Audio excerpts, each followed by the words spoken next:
It is always a pleasure to be with Coach Kampe, anytime, anywhere. Coach, thanks for being here. It's my pleasure to be with you. We've got a history, so it's been awesome. We do. You know what? And I don't think we've ever lost when you've been in the building, have we? No. Good.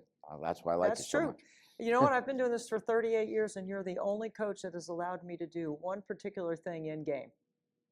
Do you remember what it is? You had the microphone by me and asked me a question during the timeout, and instead of answering, I said, just sit here on the bench with me and you can figure it out. I sat on the bench during the game. I couldn't believe it. I actually put the mic underneath my seat, and then I acted like I was right there with the coaches, like I was checking out what they were writing down, what they were charting. And then in timeouts, you let me get in the huddle. I mean, I was like a coach over there. And people were asking me who my new assistant was. So. Get that lady out of here. Okay. Coach, you've been doing this for a long time.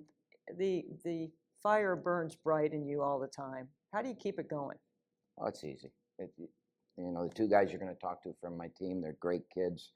You go into work every day and you see these young men that work so hard and want to give so much to you, so that their reasoning is because they want to become great, and they know that if they give themselves to a coach and my staff, they have a chance to do that. And when you realize that, you have a duty every day to come and do that job, because when it's all said and done, yeah, you get a lot of wins if you have great kids, but it's what they do after they leave Oakland, and that's my job, is to help them go into life and be successful, whether it's basketball or anything else. So when you know that's your job, it's easy to have passion.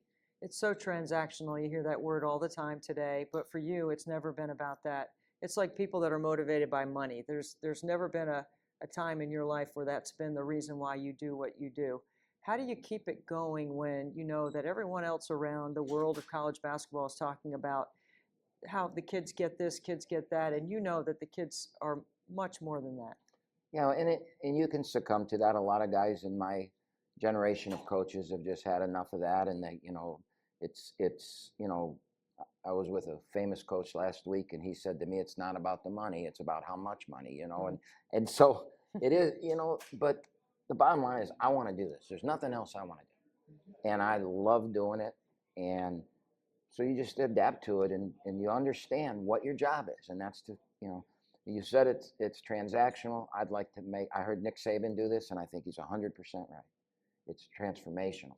Right? Mm-hmm. It's not transactional. You got to transform these young men. Now you got to realize I only got 1 year. Where before I'd have 4 years, and I could be a real asshole to them early in their careers, and teach them how to grow up. I can't do that anymore. I've got 1 year to get across the values and the beliefs that we believe they need to go into life. And so you just learn how to condense it.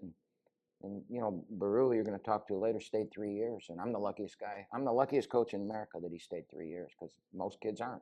And the fact that he trusted and believed in Oakland, I really have a duty to him. Mm-hmm. He needs to have the best year because he did something that most kids won't do. That is refreshing to hear, right? I mean, that's what gets you going every day. People watch you on the sideline and they think they know you, but they really don't know anything about you, right? What do you want people to know about who you are in a day-to-day world where you wake up just like everyone else and get going in the morning? Well, I have a lot of guys that I play golf with and play cards with, and my life away from basketballs with, and then they'll come to a game, and the next time they see him, they stare at me and say, who was that guy? Said, that's not the guy we know. I said, yeah, I have two different lives, right? Yeah. I don't know. I got two dogs that are pretty cool, and I play a lot of golf and play a lot of cards, and mostly spend my time trying to figure out how we can get better. My basketball's my life. It's really all I have. Well, I have two grandkids, a third on the way, and they're pretty cool too. But basketball's still my life. Coach, it's great to be with you. Thank you so much. Thank you.